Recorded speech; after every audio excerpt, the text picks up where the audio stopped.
आजकल टीनेजर्स में and youngsters में वेपिंग का यूज बहुत कॉमन होता जा रहा है। ये जानना जरूरी है कि वेपिंग होता क्या है।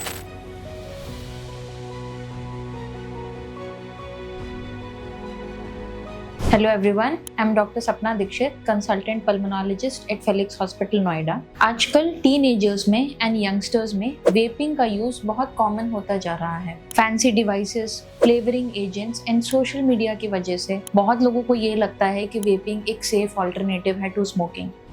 तो आज इसी से रिलेटेड कुछ इंपॉर्टेंट फैक्ट्स एंड बातों के बारे में हम डिस्कस करेंगे। सबसे पहले ये जानना जरूरी है कि वेपिंग होता क्या है। वेप एक ऐसा इलेक्ट्रॉनिक डिवाइस है जिसमें एक लिक्विड का यूज होता है। इस लिक्विड को जब हम हीट करते हैं तो इसमें फ्यूम्स प्रोड्यूस होते हैं। इस फ्यूम्स या वेपर को जब हम इनहेल करते हैं तो ये हमारे लंग्स में जाते हैं। लंग्स के जरिए ये ब्लड में एब्जॉर्ब हो जाते हैं और ये अपना इफेक्ट दिखाते हैं। ये एक कोई सिंपल वाटर वेपर नहीं है। इस वेपर्स में निकोटिन की मात्रा होती है, अलग अलग फ्लेवरिंग एजेंट्स होते हैं, अलग केमिकल्स होते हैं जो आपकी लंग के लिए काफ़ी टॉक्सिक होते हैं। कई केसेस में ये सीवियर लंग इंजरी भी करवाते हैं। अब बात करते हैं इससे रिलेटेड एक इम्पॉर्टेंट चीज़ की, दैट इज़ निकोटिन डिपेंडेंस। इसका अर्ली स्टेजेस में यूज़ करना, अर्ली लाइफ में यूज़ करना आपके ब्रेन डेवलपमेंट को हैम्पर कर सकता है।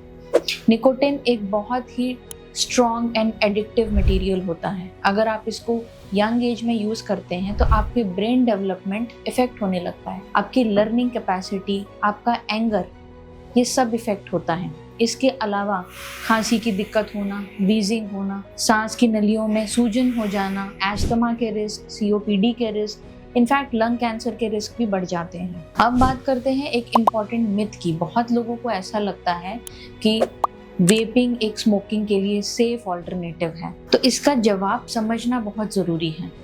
दोनों के स्मोक में डिफरेंट होता है। सिगरेट का स्मोक तंबाकू को जलाने से पैदा होता है, जिसके कारण इसमें बहुत सारे टॉक्सिक केमिकल्स होते हैं जो कि लंग कैंसर जैसी घातक बीमारियों के कॉज होते हैं। पर इसका मतलब ये नहीं है कि वेप एक सेफ ऑल्टरनेटिव है। याद रखिए, लेस हार्मफुल का मतलब हार्मलेस नहीं होता। अगर आप स्मोक नहीं करते हैं तो वेपिंग स्टार्ट करने का कोई हेल्थ बेनिफिट नहीं है।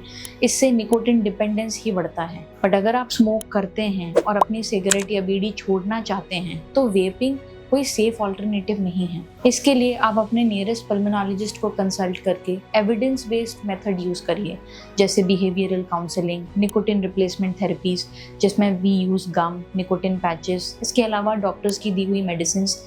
ये एविडेंस बेस्ड ट्रीटमेंट है जो आपको सिगरेट डिपेंडेंस से बचाता है, जो कि आपको हेल्प करता है। तो follow evidence based medicine, do not follow trend, follow science.